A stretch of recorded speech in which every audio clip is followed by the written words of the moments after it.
Hello, I'm Father Richard Jacob, coming to you from the Shrine of St. Anthony, and we're at Palm Sunday of the Lord's Passion.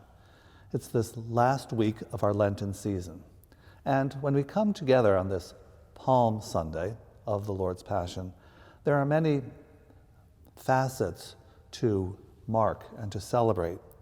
And certainly if we celebrate the most solemn form of the celebration, it is the beginning with the blessing of palms and an entrance into the church of the priest.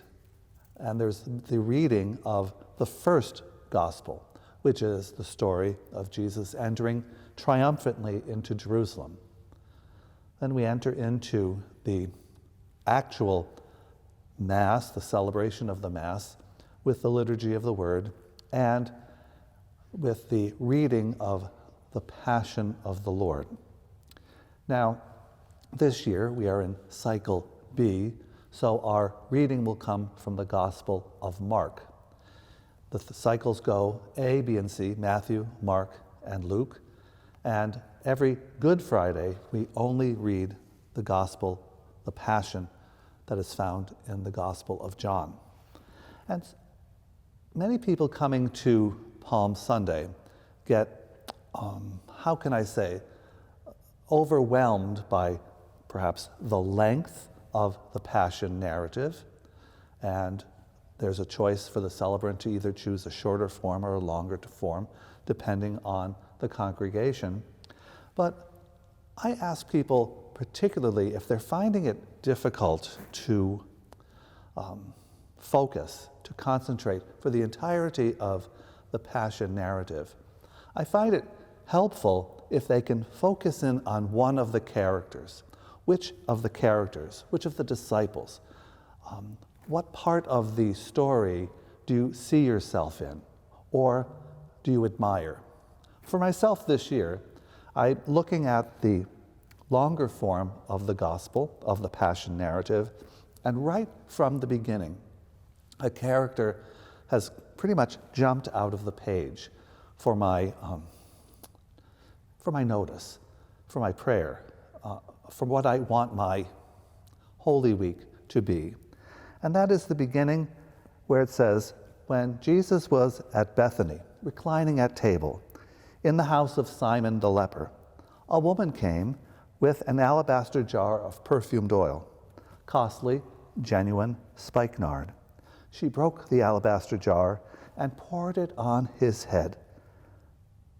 There were some attendants who were indignant, and they said, "Why has this been done, this waste of perfumed oil? It could have been sold for more than 300 days' wages and the money given to the poor." They were infuriated at her. Jesus then speaks, "Let her alone. Why do you make trouble for her? She has done a good thing for me. The poor you will always have with you, and whenever you wish you can do good to them, but you will not always have me. She has done what she could." I just find this supreme act of outpouring love by this unnamed woman, trying to anoint Jesus, to give him honor. And there she is doing a good deed. And people, bystanders, find fault with her. It makes me realize that in our lives, many people will find fault with some part of what we do. Some things that we do good, some things that we do not so good. There will always be naysayers or people who will try to put us down.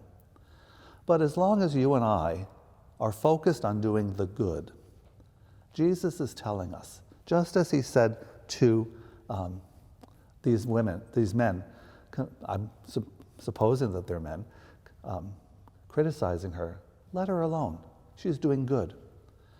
If you and I are so focused through the rest of the Lenten journey and throughout our lives of doing good, we should be able to overcome the criticisms, the people putting us down. For if our eyes are set on the Lord, that's where they are supposed to be. This woman had her focus. She was about the work she was called to do, and she did it. Throughout the rest of the Lenten journey, throughout Holy Week, let us be focused in on the good we have been called to do, and let's do it regardless of what others think, say about us. God bless you. Have a blessed Palm Sunday and a holy week in preparation for Easter. God bless you.